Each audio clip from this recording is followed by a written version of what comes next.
प्रणाम बच्चों, मैं रेखा गायकवाड़ हिंदी अध्यापिका आपको आज बूंदे कविता सिखाने जा रही हूँ। इस कविता के कवि है रोहिताश्व अस्थाना। बूंदे कितना सुंदर शब्द है। बूंदे इसका मतलब देखो। बूंदे छोटी है, फिर भी इसका परिवर्तन नाले, नदियों, सागर में होता है। बूंदे के कारण धरती पर रहने वाले हर प्राणी को आनंद होता है। बूंदे छोटी है, फिर भी देखो उसका परिवर्तन कितना बड़ा है। ठीक इसी प्रकार हम भी अगर कोई अच्छी या बुरी आदत को हमारे अंदर डालते हैं तो इसका असर भी बूंदे जैसा ही होता है। इस कारण हम सबको बूंदे जैसे बनना है। तो देखो यह बूंदे कविता। रिमझिम गाती बूंदे, धरती पर है आती बूंदे। बरसात की बूंदे रिमझिम करती हुई आकाश से धरती पर आती है। खेतों, बागों, मैदानों में हरियाली फैलाती है। बरसात की बूंदें खेतों, बागों और मैदानों में गिरती है। इससे खेत, बाग और मैदान हरे भरे बनते हैं। धरती से नालों, नदियों में, सागर में मिल जाती बूंदें। बरसात की बूंदें धरती पर गिर जाती है, नालों और नदियों में बहती है। वहाँ से बहती बहती वे सागर में मिल जाती है। तो देखो, गर्मी से तपते लोगों को शीतलता पहुंचाती बूंदें। गर्मी से परेशान होने वाले लोगों का ये बूंदें ठंडक देकर आराम पहुंचाती है। यहाँ तक ही नहीं, बूंदें मेंढक, मोर, पपीहे, कोयल सबका मन हर्षाती बूंदें। बरसात की बूंदें मेंढक, मोर, पपीहे और कोयल आदि सबके मन को प्रसन्न करती है। पुरवाई के रथ पर चढ़कर इठलाती मुस्काती बूंदे।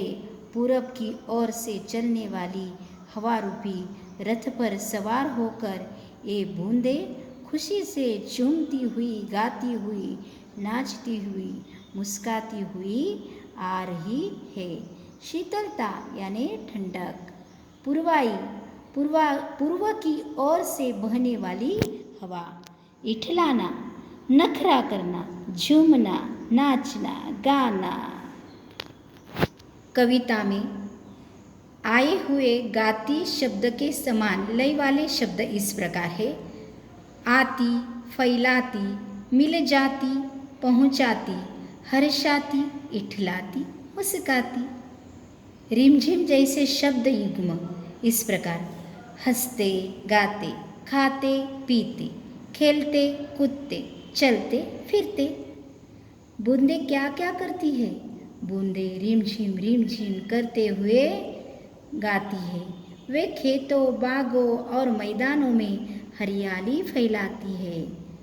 गर्मी से परेशान होने वाले लोगों को वह शीतलता पहुंचाती है। वे पुरवाई के रथ पर चढ़कर इठलाती है।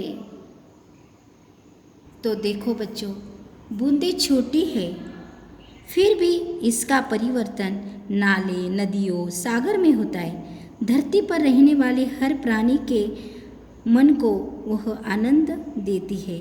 बूंदे छोटी है, फिर भी देखो उसका परिवर्तन कितना बड़ा है। ठीक इसी प्रकार हम भी अगर कोई अच्छी या बुरी आदत को हमारे अंदर डालते हैं तो इसका असर भी बूंदे जैसा ही होता है। इस कारण हम सबको बूंदे जैसा बनना चाहिए। सबके मन को हर्षाना चाहिए, सबके मन को आनंद दे। इस प्रकार हमारा आचरण होना जरूरी है। कविता को हम लययुक्त सुर में इस प्रकार गाएंगे। रिमझिम गाती बूंदे, धरती पर है आती बूंदे।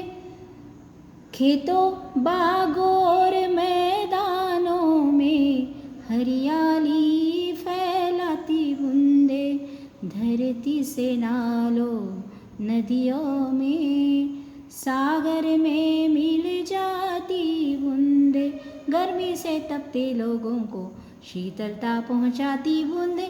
मेंढक मोर पपीहे कोयल, सबका मन हर्षाती बूंदे, पुरवाई के रथ पर चढ़कर इठलाती मुस्काती बूंदे, रिम झिम गाती बूंदे, धरती पर है आती बूंदे, रिम झिम गाती बूंदे, रिम झिम गाती बूंदे, रिम झिम गाती बूंदे, धरती पर है आती बूंदे। इस कविता को आप लोग इस प्रकार कंठस्थ करेंगे यानी लर्न करेंगे और इस कविता के प्रश्न उत्तर को आपके कॉपी में लिखेंगे। धन्यवाद।